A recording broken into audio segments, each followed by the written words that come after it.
एक तरफ रेस्क्यू अभियान में जैसे जैसे देरी हो रही है, वहीं दूसरी ओर 41 मजदूरों के परिजनों की सांसें अटकी हुई हैं। परिजन दुआ कर रहे हैं कि उनके अपने जल्द से जल्द सुरंग से निकल आएं। सुरंग में 8 राज्यों के 41 मजदूर फंसे हुए हैं।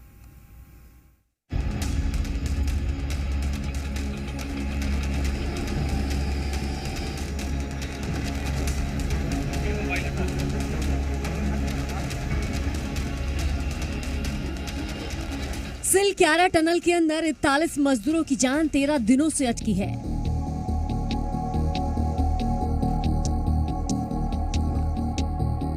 और टनल के बाहर उन 41 मजदूरों के परिजनों की भी सांसें अटकी हुई हैं।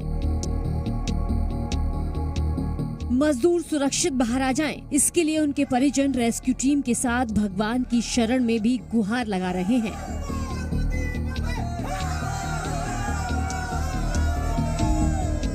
तस्वीरें उत्तर प्रदेश के मिर्जापुर की हैं। यहाँ के अखिलेश भी 13 दिनों से सुरंग के अंदर सांसों की लड़ाई लड़ रहे हैं और उनका पूरा परिवार मां शीतला के सामने सुरक्षित बाहर निकलने की प्रार्थना कर रहा है।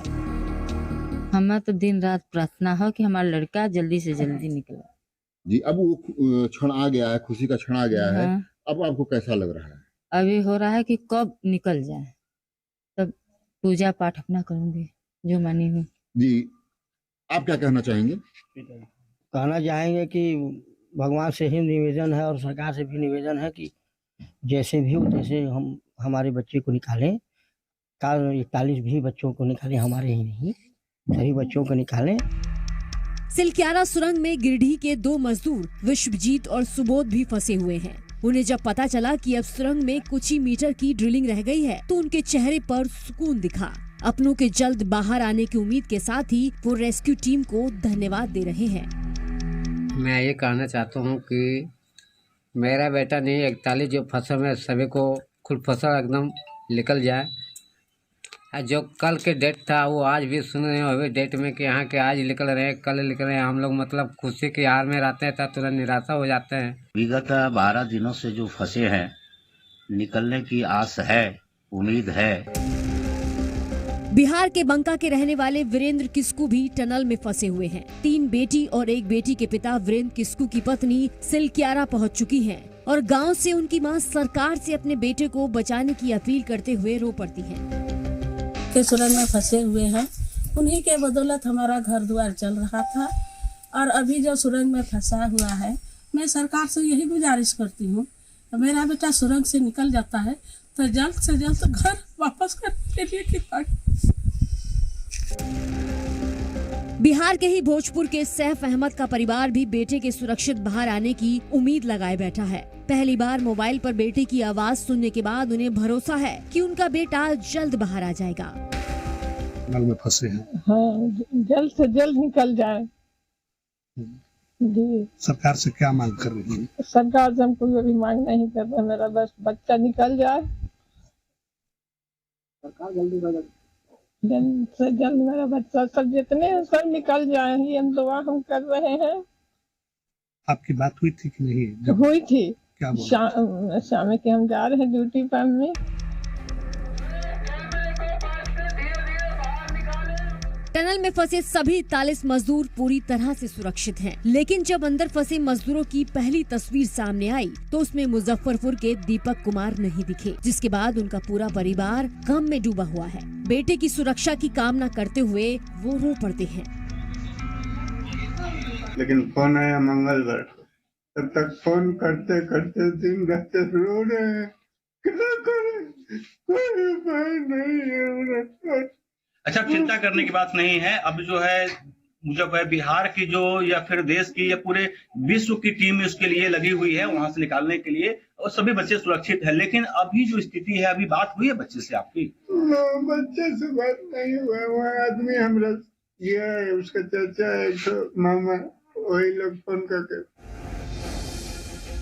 रेस्क्यू टीम मजदूरों को बाहर निकालने के लिए दिन रात एक किए हुए है। वहीं स्थानीय लोग भी सभी मजदूरों के सुरक्षित बाहर निकलने की कामना में लगे हैं। लोग स्थानीय देवता की डोली को उत्तरकाशी में सिलक्यारा सुरंग में लाए और 41 श्रमिकों को बचाने के लिए देवता से प्रार्थना की। नहीं आशा दिख रही है। सरकार से लेकर शासन प्रशासन तक रेस्क्यू में जी जान से जुटा है। प्रधानमंत्री से लेकर खुद मुख्यमंत्री तक रेस्क्यू ऑपरेशन पर नजर बनाए हुए हैं। मुख्यमंत्री पुष्कर सिंह धामी तो मजदूरों से बात कर उनका हौसला भी बढ़ा रहे हैं। राम राम, कैसे हैं आप लोग?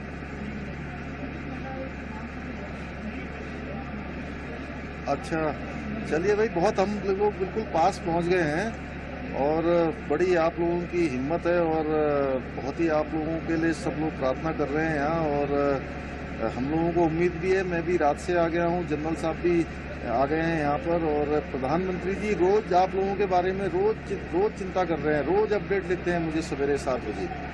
आज भी अभी आया है, अभी बताया है, बिल्कुल 45 मीटर से आगे हम लोग आ गए हैं और मुश्किल से 10 मीटर और आना है। बीच बीच में क्या है कि सरिया वगैरह आ जा रही है ना ये, तो हाँ, तो आप लोगों को पता ही है, थोड़ा सा ये है कि हिम्मत बता के, और किसी सबकी तबीयत वगैरह अच्छी ठीक है ना वहाँ पर? चलिए, नहीं चिंता एक्चुअली में नहीं, बहुत सब लोगों की दुआ है कि जल्दी से जल्दी सब लोग बाहर आ जाएंगे। हम लोग प्रार्थना कर रहे हैं और यहाँ पर सारी चीज़ें, एम्बुलेंस की व्यवस्था कर रखी है बाहर, जैसे आप लोग बाहर आएंगे अस्पताल की व्यवस्था है, उसके अलावा जो भी सब इंतजाम हो सकते हैं वो सारे के सारे हम लोग कर रहे हैं। और बहुत बड़ा ऑपरेशन चल रहा है, पूरे देश भर से सारी मशीनें यहाँ पर आई हुई हैं, सारे एक्सपर्ट आए हुए हैं, विदेशों के भी आए हुए हैं। ये सारी बातें सबको पता, चलिए बहुत है, ठीक है, खाना वाना पहुंच जा रहा है अभी। एक तरफ टनल में रेस्क्यू चल रहा है, दूसरी ओर मजदूरों के बाहर निकलने के बाद की भी तैयारियां की जा रही हैं। सुरंग के बाहर एम्बुलेंस तैनात है, एक अस्थायी अस्पताल भी तैयार किया जा चुका है। उत्तर प्रदेश के श्रावस्ती जिले के सभी 6 मजदूर दिवाली से पहले टनल में फंसे हुए हैं। परिवार वालों के आंसू नहीं रुक रहे हैं। हालांकि जिस तरह से रेस्क्यू अभियान चल रहा है उसे देखकर परिवार को उम्मीद बंधी है। टनल में फंसे मजदूर का बेटा कह रहा है कि जब पापा बाहर निकलेंगे तभी दिवाली मनाएंगे। भगवान की कृपा से जलाए जल्द से जल्द, यही कहना चाहूँगा। मेरे पापा जब आएंगे तो मेरे गांव वाले और हम सभी लोग मिलकर दीपावली मनाएंगे, दीप जलाएंगे, पटाखे फोड़ेंगे। मंडी जिले के विशाल भी टनल के अंदर फंसे हैं। उनका परिवार बेटे की सुरक्षा को लेकर चिंतित है। बेटा अंदर क्या खा पी रहा है, कैसा है, कब बाहर निकलेगा, इसे लेकर परिवार परेशान है। मां सरकार से जल्द बेटे को बाहर निकालने की मांग कर रही है। और जहाँ पता नहीं, हमें दीपावली के दिन पता चला कि वहाँ टंडल गिरा हुआ है। हमें पता चला कि भाई वहाँ पे पता नहीं वो कैसे रह रहा है 12 दिन से। अब हम क्या बोल रहे हैं, हम यही प्रशासन से यही दुआ करते हैं कि भाई जो वो जल्दी से जल्दी घर आए। टनल में 8 राज्यों के 40 मजदूर फंसे हुए हैं। इनमें सबसे ज्यादा 15 मजदूर झारखंड के हैं। इसके बाद 8 मजदूर उत्तर प्रदेश के रहने वाले हैं। ऑपरेशन पूरा होने वाला है, महज कुछ मीटर ही मलबा बाकी है। इसके बाद 13 दिनों से सुरंग में फंसी जिंदगी जिंदाबाद कहेंगे। ब्यूरो रिपोर्ट, जी मीडिया।